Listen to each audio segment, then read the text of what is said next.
Começa agora um programa que traz tudo sobre o livro mais lido em todos os tempos. Apresentamos O Som do Livro.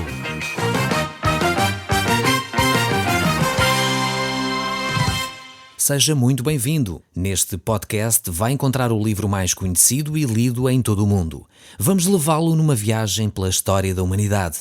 Este é um audiolivro para si, para a sua família e sociedade em geral. Contextualização e comentários de Paulo Chaveiro. E nós hoje estaremos a olhar para o capítulo 5 do livro de Efésios que o apóstolo Paulo escreveu. Nós temos estudado no nosso último programa os últimos versos do capítulo 4. E nós assim vimos como é importante a forma como nós nos conduzimos. Vimos também ainda os 2 primeiros versos do capítulo 5. E eu gostaria de voltar então um pouco atrás para podermos então enquadrar e dar a introdução para o tema de hoje. Voltando então um pouco atrás, voltando a este capítulo 4, vejamos então algumas das questões extremamente claras para a nossa conduta como cristãos. Diz assim: longe de vós toda a amargura, e cólera, e ira, e gritaria, e blasfémia, assim bem como toda a malícia. Sede uns para com os outros benignos, compassivos, perdoando-vos uns aos outros, como também Deus em Cristo vos perdoou. Sede, pois, imitadores de Deus como filhos amados, e andai em amor, como também Cristo vos amou, e se entregou a si mesmo por nós, como oferta e sacrifício a Deus em aroma suave. Paulo aqui neste contexto apresenta algumas atitudes que nós devemos ter como cristãos. Primeiro, atitudes que devemos deixar e depois atitudes que devemos ter. Devemos ter a atitude de perdoar, amar, nos sacrificar pelos outros, à semelhança daquilo que Cristo Jesus fez. Mas também devemos deixar a gritaria, a blasfémia, a malícia, as atitudes ligadas com a ira e as confusões, a gritaria. São atitudes que nós devemos abandonar. Se você tem o hábito de gritar, de tentar fazer as coisas na força, deixe Deus trabalhar no seu coração. Se tem o hábito de andar sempre irado, com cólera, triste com tudo e com todos, sempre amargurado com a vida, pensando que todos, afinal de contas, são contra si e você é uma vítima do sistema, deixe Deus transformar o seu coração. Abandone esses sentimentos e comece a ser benigno, compassivo. Comece a perdoar os outros, percebendo que afinal eles também falham. Você falha, mas eles também falham. É necessário perdoar os outros. Demasiadas vezes somos muito exigentes connosco próprios e com os outros. E às vezes isso não traz benefício nenhum às relações. Precisamos de crescer no nosso relacionamento. E isto à semelhança de Deus, à semelhança daquilo que Deus fez em nós. Por isso ele diz: sede, pois, imitadores de Deus como filhos amados. Aqui o apóstolo Paulo vai nos desafiar a um padrão elevadíssimo. Você não tem de imitar o seu pastor. Você não tem de imitar o padre da igreja. Você não tem de imitar algum cristão a que você admira. Você tem de ser imitador de Deus como filho amado. O padrão é este. Porque quando nós tentamos imitar alguma pessoa que nós respeitamos muito, normalmente nós vamos sair desiludidos. As pessoas falham, pecam, erram, fazem coisas que são desagradáveis, coisas que magoam, mesmo sem intenção. E muitas vezes nós ficamos desiludidos porque aquela pessoa, eu não esperava isto dela. Não sei se você já ouviu esta frase, ou se calhar até já disse esta frase. Eu nunca imaginei que ele fosse capaz disso. Porque nós às vezes olhamos para as pessoas e tentamos seguir o seu modelo.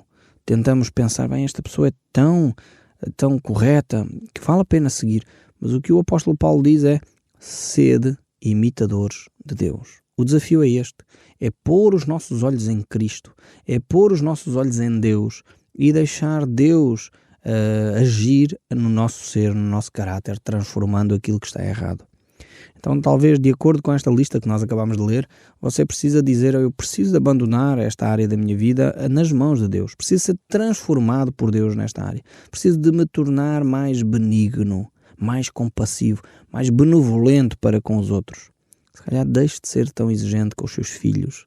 Deixe de ser tão amargurado com a vida, tão resingão ou resingona.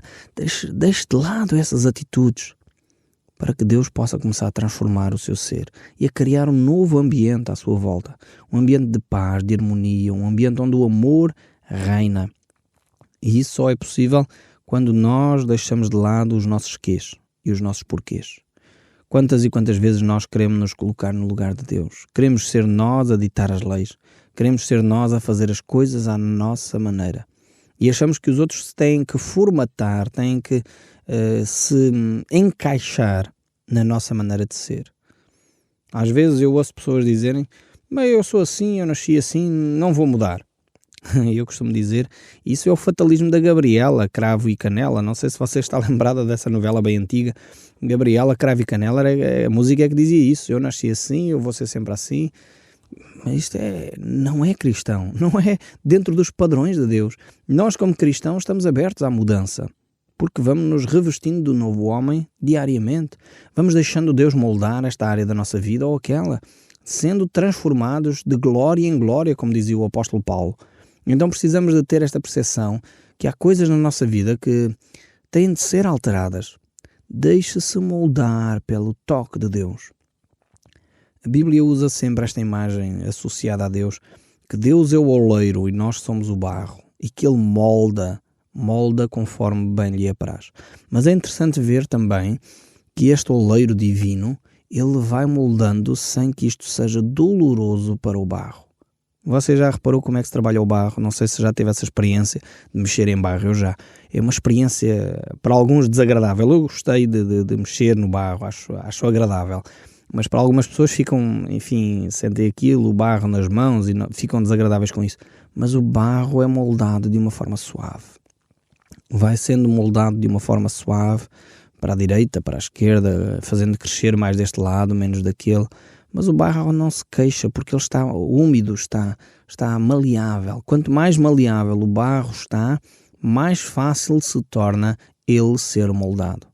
Se na sua vida é difícil Deus moldar alguma coisa, é porque provavelmente você precisa de beber mais água de Cristo. Foi Jesus que disse: quem tem sede, venha a mim e beba. Então você talvez é um barro ainda duro e seco, precisa de se aproximar de Jesus. E quanto mais se aproxima de Jesus, mais a água de Deus vai embebendo o seu barro, mais se torna fácil de Deus moldar, menos doloroso ser moldado. Porque a ação de Deus e o toque de Deus é dessa forma também. O verso 3 aqui do capítulo 5, vamos continuar, diz assim: mas a imoralidade sexual e toda a sorte de impurezas ou cobiças nem sequer se nomeia entre vós, como convém a santos. O apóstolo Paulo agora vai abordar aqui um tema quente dos nossos dias, a questão da sexualidade. E aqui ele aborda-o dizendo a imoralidade sexual. Ok, eu sei que este é um tema quente por um lado, mas hoje em dia vivemos num ambiente em que nada já é imoral. As pessoas olham para as situações e acham tudo com uma naturalidade, não é que o achem, mas pelo menos verbalizam como se fosse uma naturalidade aterradora até. E infelizmente verificamos que esta atitude diante da sexualidade tem levado a com que as pessoas tenham comportamentos aberrantes. E dou graças a Deus porque ainda as pessoas têm uma consciência ativa e continuam a considerar coisas como a pedofilia algo que é inaceitável diante de nós. Mas eu receio que com esta atitude de ser permeável a todo o tipo de comportamentos da sexualidade, comecemos a ter uma atitude que se calhar daqui a uns tempos vamos ter pessoas a reclamar dizendo que a pedofilia é coisa extremamente normal e que não faz mal nenhum, quer dizer, a criancinha foi violada, mas isso não tem mal nenhum, afinal de contas o adulto cria. Eu sei que estou a chocá-lo, mas o objetivo é fazê-lo refletir. Porque hoje em dia temos atitudes de pessoas que acham que já não há imoralidade sexual. E efetivamente há. E a palavra de Deus nos diz que nós, como cristãos, temos que ter alguma cautela, ou aliás, toda a cautela, com a questão da imoralidade sexual, com a questão da impureza, com a questão da cobiça. E ele diz mais: nem sequer se nomeie entre vós, nem sequer seja tema de conversa estes aspectos. É extremamente interessante a versão, o livro sobre este assunto. Ele aborda esta questão de uma forma muito mais frontal, transparente, mas é de facto interessante ver como essa versão descreve aqui este aspecto da imoralidade sexual. e eu sugeria que você pudesse ler a sua versão em casa. Mas aqui o desafio é que cada um de nós pudesse analisar esta vida e como é que está a viver. Nem se nomeie entre vós sequer este tipo de conversas como convém a santos. É necessário que nós mudemos o nosso tema de conversa. Analisamos pessoas e hoje em dia com grande facilidade se tem acesso a estes aspectos, quer na internet, na televisão, nas revistas, conversas picantes e anedotas picantes, infelizmente muitas vezes até os cristãos as têm achando natural. E o desafio de Deus é que nós vigiemos sobre as nossas palavras, vigiemos sobre a nossa forma de pensar sobre este assunto. E é verdade que quanto mais nos embranhamos nesta questão da imoralidade sexual, mais verificamos que ela produz efeitos nefastos na consciência do ser humano.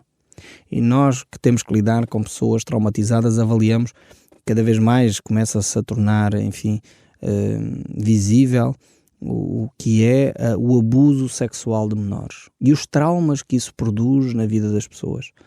Tenho convivido como conselheiro com várias pessoas que têm vivido essa ação terrível sobre o seu corpo e de facto as pessoas ficam marcadas para o resto da vida. Na maioria, mulheres que são abusadas por familiares que depois nos seus relacionamentos conjugais têm grande dificuldade em ter uma vida sexual saudável porque foram abusadas sexualmente em crianças. E às vezes as pessoas lidam com esta questão da imoralidade sexual passando rápido mais sobre elas, não vendo as implicações que estes comportamentos têm na vida efetiva das pessoas. Nós não somos bichos, não somos animais. Há pouco tempo estava a olhar pela janela enquanto estava a trabalhar no meu computador e via ali os pombos na altura do acasalamento.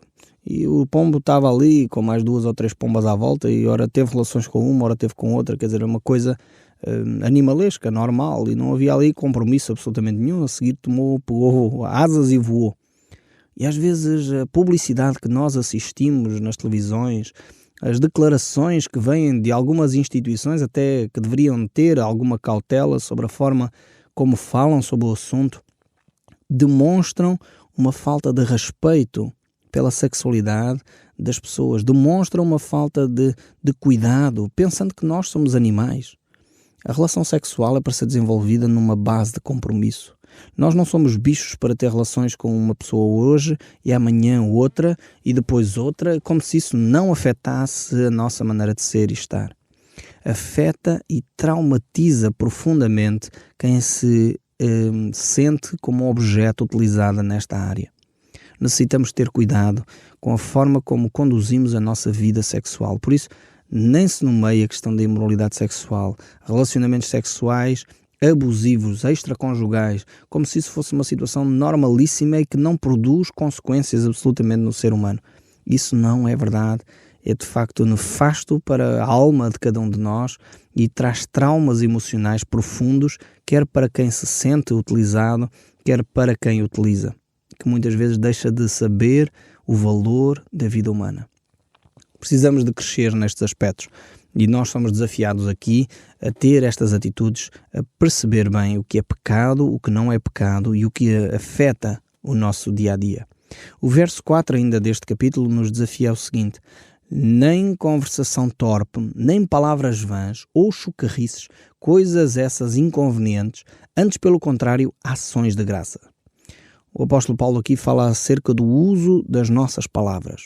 Eu já mencionei aquela frase: tenham cuidado com os vossos pensamentos, porque elas se tornarão em palavras. Tenham cuidado com as vossas palavras, porque elas se tornarão em ações. Tenham cuidado com as vossas ações, porque elas se tornarão em hábitos. Tenham cuidado com os vossos hábitos, porque eles moldarão o vosso caráter. Tenham cuidado com o vosso caráter, porque elas moldarão e definirão o vosso destino. Então, cuidado com a forma como nós falamos. Muitas vezes nós não temos esse cuidado necessário com a nossa língua e depois ficamos efetivamente mal, porque criamos mau ambiente, matamos aqueles que nos rodeiam emocionalmente, claro, estou a falar, e depois ficamos com situações extremamente complexas. Como eu disse, ainda há pouco aquela versão, o livro, que faz uma paráfrase da Bíblia, coloca estes 2 versos de uma forma muito interessante. Eu gostaria de ler agora, já vos tinha recomendado que lessem, mas gostaria de ler agora, nessa versão, estes 2 versos, o verso 3 e 4 do capítulo 5 do livro de Efésios. E diz assim nesta versão: que ninguém tenha que vos acusar, seja de imoralidade sexual, de impureza ou ganância. Que ninguém sequer essas coisas se tornem assunto de conversa no vosso meio, como filhos de Deus que são. O mesmo se passe com historietas picantes ou com anedotas de sentido equívoco, e até mesmo com troca de parvoíces.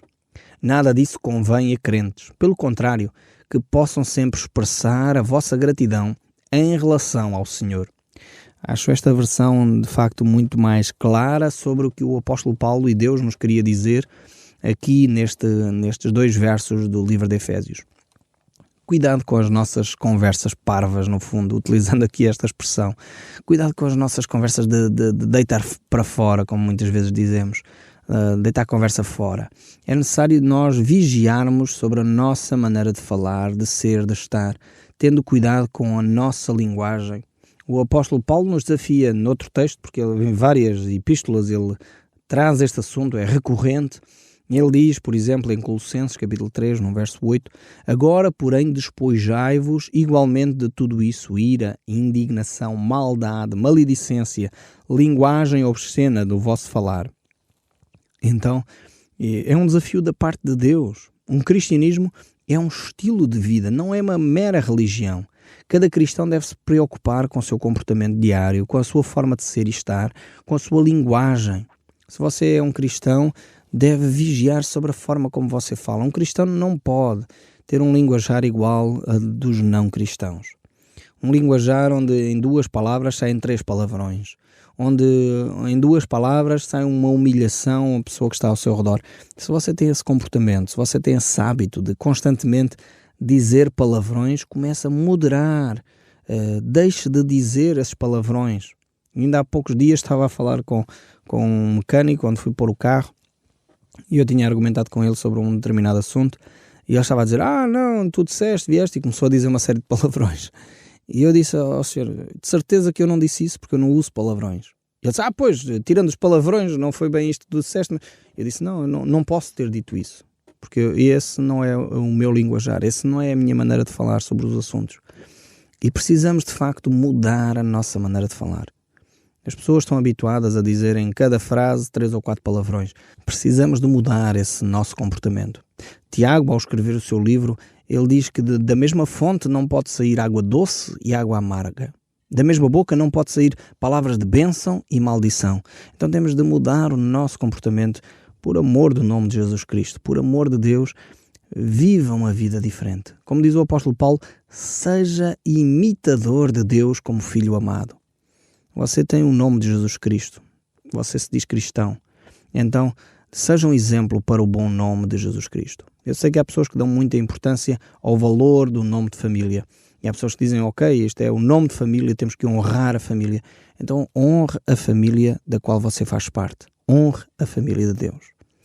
O verso 5 ainda diz, saibai, pois isto, nenhum incontinente, ou impuro ou avarento, que é idólatra, tem herança no reino de Cristo e de Deus. Gostaria de voltar a esta versão do livro, porque ela de facto põe este texto de uma forma muito interessante também. Então diz assim, sabem bem que nunca terá parte no reino de Cristo e de Deus ninguém que seja viciado ou imoral, nem que seja ganancioso. Estas coisas são formas de idolatria. É interessante ver como o autor deste livro, quando fez esta paráfrase, colocou desta forma tão bem mais clara a questão dos vícios, a questão de ser escravizado pelo dinheiro, pela avareza, pelos vícios, sejam eles de que género for. Precisamos de deixar de dobrar os nossos joelhos diante desses deuses. O Senhor Jesus Cristo nos avisava sobre o Deus dinheiro, a forma como as pessoas dobram os joelhos serviçalmente aos bens materiais, à ganância, à avareza pelo dinheiro, o desejo de ter mais, o amor ao dinheiro. O problema nunca foi o dinheiro não é bom nem é mau, o dinheiro é o que é. Agora, o amor a esse dinheiro, de facto, leva-nos a ficar escravizados. É por isso que eu gostaria de continuar, e diz ainda o verso 6 deste capítulo 5, ninguém vos engane com palavras vãs, porque por estas coisas vem a ira de Deus sobre os filhos da desobediência. Então é um desafio para vigiarmos constantemente sobre as nossas ações. Portanto, não sejais participantes com eles. Este é o desafio de Deus, termos a nossa vida em ordem com Deus e não andarmos a pactuar com os filhos da desobediência. Pois o texto nos diz porquê. O verso 8, pois outrora erais trevas, porém agora sois luz no Senhor. Andai como filhos de luz. Tem a ver com a nossa natureza, com a nossa transformação. Se já não somos mais filhos das trevas, se já não somos mais da natureza de Satanás, então devemos viver de acordo com a natureza de Cristo. E aí faz todo o sentido nós mudarmos o nosso comportamento, deixarmos Deus transformar as nossas atitudes, deixarmos Deus transformar a nossa maneira de pensar, porque o fruto da luz consiste em toda a bondade e justiça e verdade. Aqui vemos claramente, mais uma vez, quais são os valores que nós devemos viver, quais são os valores que nós devemos seguir. Bondade, justiça e verdade. Estes são os valores pelos quais nós deveríamos dar a nossa vida e batalhar por eles. E o verso 10 a 14 ainda diz, provando sempre o que é agradável ao Senhor, não sejais cúmplices nas obras infrutíferas das trevas, antes, porém, reprovai-as, porque o que eles fazem em oculto será referido. É vergonha. Mas todas as coisas, quando reprovadas pela luz, se tornam manifestas, porque tudo o que se manifesta é luz. O Som do Livro, uma produção da Rádio Transmundial de Portugal.